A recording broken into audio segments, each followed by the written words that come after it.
Assalamualaikum warahmatullahi wabarakatuh. Kembali lagi di channel saya Muhammad Nurofi.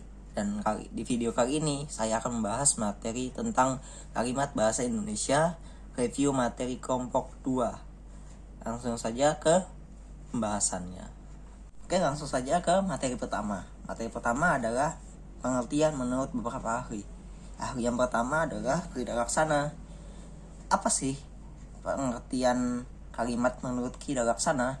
Jadi menurutnya adalah kalimat itu adalah sebagai satuan bahasa yang secara relatif berdiri sendiri, mempunyai pola intonasi final secara aktual maupun potensial terdiri dari klausa.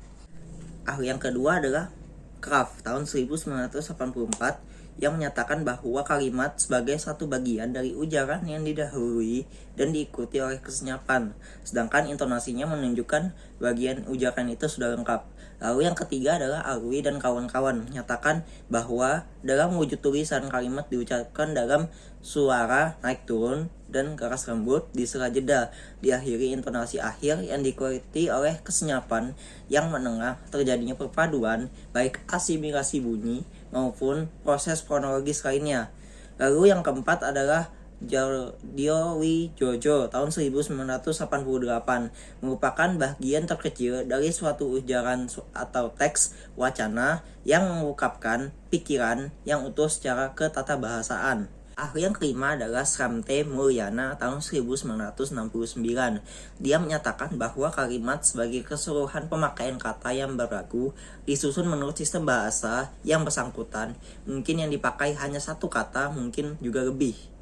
Lalu materi selanjutnya, setelah pengertian menurut para ahli tadi, saya akan menjelaskan mengenai unsur-unsur kalimat.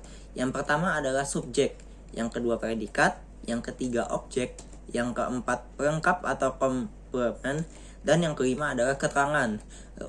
Langsung saja, yang pertama adalah subjek. Subjek menurut Kamus Bahasa Indonesia, subjek atau subjek merupakan suatu bagian klausa yang menandai apa yang hendak dibicarakan oleh pembicara atau pengarang. Secara sederhana, subjek disebut dengan pokok kalimat. Subjek sendiri dapat berbentuk jenis-jenis kata benda atau bisa juga berbentuk contoh frasa nomina. Contohnya adalah ibu sedang belanja ke pasar. Nah, kata ibu itu adalah subjeknya. Yang kedua adalah predikat. Nah, predikat itu menurut Kamus Besar Bahasa Indonesia sendiri adalah bagian kalimat yang menandai apa yang hendak diucapkan oleh pembicara atau menulis tentang subjek. Predikat biasanya terletak di setelah subjek. Biasanya predikat dapat berupa jenis-jenis kata kerja atau frasa verba dalam bahasa Indonesia. Contohnya adalah adik sedang bermain bola. Nah, predikatnya di sini adalah sedang bermain. Nah, yang ketiga adalah objek. Objek merupakan unsur kalimat yang diletakkan setelah subjek. Objek biasanya digambarkan sebagai korban yang telah dilakukan oleh subjek. Dalam kalimat pasif, objek biasanya diletakkan di awal kalimat menggantikan posisi subjek. Sementara itu dalam kalimat intransitif dan semi-transitif, untuk kalimat ini tidak digunakan sama sekali. Fungsinya digantikan oleh unsur pelengkap atau keterangan. Sama seperti subjek, objek sendiri juga dapat berupa kata benda maupun frasa nomina.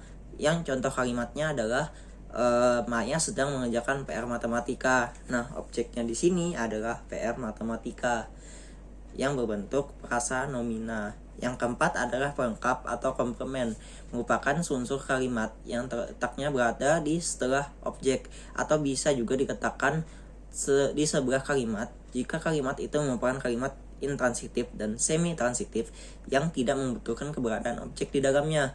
Pelengkap seringkali disamakan dengan objek, bahkan dengan keterangan. Padahal, pelengkap mempunyai perbedaan dengan objek maupun keterangan. Pelengkap tersendiri hanya terdiri dari klausa dalam bahasa Indonesia, frasa verba. Contohnya, frasa adjektiva dalam kalimat, kata benda, ataupun contoh frasa proporsional dalam bahasa Indonesia. Contoh kalimatnya adalah Andi mengatakan bahwa baju itu adalah kepunyaannya. Baju itu adalah kepunyaannya, pelengkap yang berbentuk klausa. Nah, pelengkapnya itu adalah baju itu adalah kepunyaannya di akhir contohnya tadi. Lalu yang kelima adalah keterangan. Seperti yang dijelaskan di poin sebelumnya, bahwa keterangan merupakan unsur kalimat yang dapat diletakkan setelah pelengkap, objek, predikat, dan bahkan di awal kalimat sekalipun. Adapun definisi keterangan yang dikutip dari KPBI dan jenis-jenis adalah jenis-jenis kata atau kelompok kata yang menerangkan kata atau bagian kalimat lainnya. Keterangan atau jenis-jenis keterangan dapat berupa keterangan tempat, waktu, cara, dan sebagainya. Contoh kalimatnya adalah ibu membeli sayur-sayur di pasar. Nah, di pasar itu adalah keterangan tempatnya. Materi yang ketiga adalah pola kalimat dasar. Pola kalimat dasar sendiri terdiri dari 8. Yang pertama adalah SP. SP terdiri dari subjek dan predikat. Contohnya ayah bekerja. Subjeknya adalah ayah, sedangkan predikatnya adalah bekerja. Nah, yang kedua SPO. SPO terdiri dari subjek, predikat, dan objek. Contohnya adik sedang memainkan piano. Nah, kata adik di situ sebagai subjeknya, sedang memainkannya sebagai predikat, dan objeknya adalah piano. Lalu yang ketiga adalah SP pelengkap. Nah, SP pelengkap ini terdiri dari subjek, predikat, dan pelengkap. Contohnya adalah langit malam ini bertaburan bintang-bintang. Nah, subjeknya adalah langit malam, predikatnya bertaburan, dan pelengkapnya adalah bintang-bintang. Lalu yang keempat adalah SPK, terdiri dari subjek, predikat, dan keterangan. Nah, contoh katanya adalah burung-burung bersahutan di pagi hari. Contoh kalimatnya adalah burung-burung bersahutan di pagi hari. Subjeknya burung-burung, predikatnya bertaburan, dan keterangannya di pagi hari. Lalu yang kelima SPOK. SPOK terdiri dari subjek, predikat, objek, dan keterangan. Nah, ini yang sering kita temukan di kalimat bahasa Indonesia yang biasanya kita temukan di selain kalimat bahasa Indonesia juga terdapat di cerita-cerita dan pola-pola yang ada di buku-buku gitu. Nah, contoh kalimatnya adalah para petani menanam padi di pagi hari. Nah, S-nya itu para petani, P-nya menanam, O-nya padi, dan keterangannya di pagi hari. Lalu yang keenam adalah SPO pelengkap, terdiri dari subjek, predikat, objek, pelengkap. Contoh kalimatnya adalah ibu memberikan adik pakaian baru. Nah, di sini sebagai subjeknya adalah ibu, predikatnya memberikan, objeknya adik, dan pelengkapnya pakaian baru. Lalu yang ketujuh adalah SP pelengkap keterangan. Nah, terdiri dari subjek, predikat, pelengkap, dan keterangan. Contoh kalimatnya adalah anak-anak bermain di sebuah lapangan. Nah, di sini sebagai subjeknya adalah anak-anak, lalu predikatnya bermain, pelengkapnya bola, dan keterangannya di tanah lapang. Lalu yang ke-8 SPO pelengkap keterangan. Nah, ini yang paling lengkap di antara ketujuh yang sebelumnya. Ada terdiri dari subjek, predikat, pelengkap, dan keterangan. Contoh kalimatnya adalah ibu memberikan adik sepatu baru pada hari Minggu kemarin. Ibu memberikan sepatu baru pada hari Minggu kemarin. Nah, sebagai subjeknya adalah ibu, predikatnya memberikan, objeknya adik, pelengkapnya sepatu baru, sedangkan keterangannya pada hari Minggu kemarin. Materi yang keempat adalah jenis-jenis kalimat. Nah, jenis-jenis kalimat terbagi menjadi dua. Yang pertama adalah kalimat tunggal, yang kedua adalah kalimat majemuk. Kalimat tunggal merupakan suatu kalimat yang hanya memiliki satu pola kalimat, yaitu hanya mempunyai satu predikat dan satu subjek.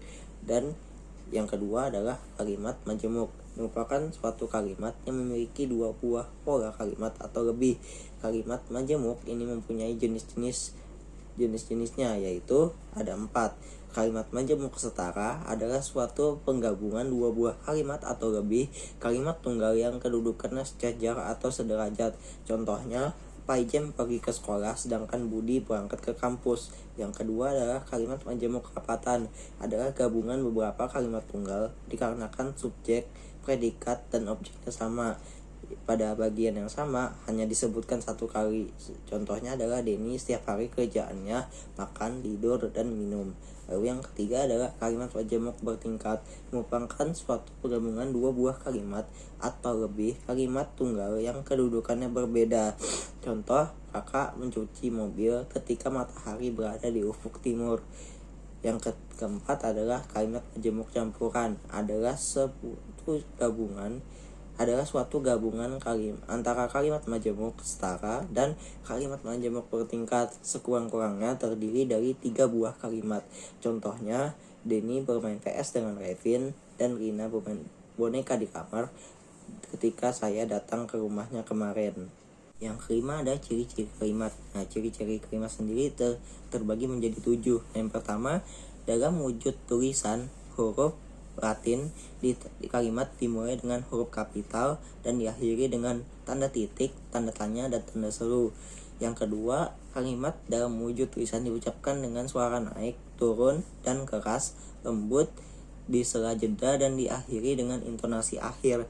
Nah, yang ketiga, sebuah kalimat yang paling kurang mengandung suatu subjek dan predikat. Yang keempat adalah merupakan suatu kesatuan bahasa yang memiliki fonem dan morfem. Fonem adalah bunyi pada sebuah bahasa yang membedakan makna dalam sebuah kata, sedangkan morfem adalah bentuk bahasa yang mengandung arti sebuah kata. Yang kelima, dapat berdiri sendiri meskipun tidak ditambah dengan kalimat lengkap. Yang keenam, mempunyai pola intonasi akhir. Nah, yang ketujuh, adanya huruf kapital dan tanda baca dalam sebuah kalimat. Lalu materi keenam atau materi terakhir, saya akan menjelaskan mengenai kalimat yang baik dan benar. Ada 8. Yang pertama, kalimat memiliki subjek yang jelas. Yang kedua, kalimat memiliki predikat yang jelas. Yang ketiga, bagian kalimat majemuk tidak dapat dipenggal. Yang keempat, kalimat disusun secara padu. Yang kelima, kalimat memiliki bentuk-bentuk yang sejajar atau paralel. Yang keenam, susunan kalimat-kalimat dengan kata-kata yang benar. Nah, yang ketujuh, susunan kalimat dengan ketunggalan arti atau tidak ambigu. Nah, yang kedelapan, susunan kalimat harus logis. Yang ketujuh, susunan kalimat dengan ketunggalan arti atau tidak ambigu. Nah, yang ke-8, susunan kalimat harus logis. Itu saja dari video kali ini, yaitu materi tentang kalimat bahasa Indonesia. Sekian dan terima kasih. Wassalamualaikum warahmatullahi wabarakatuh.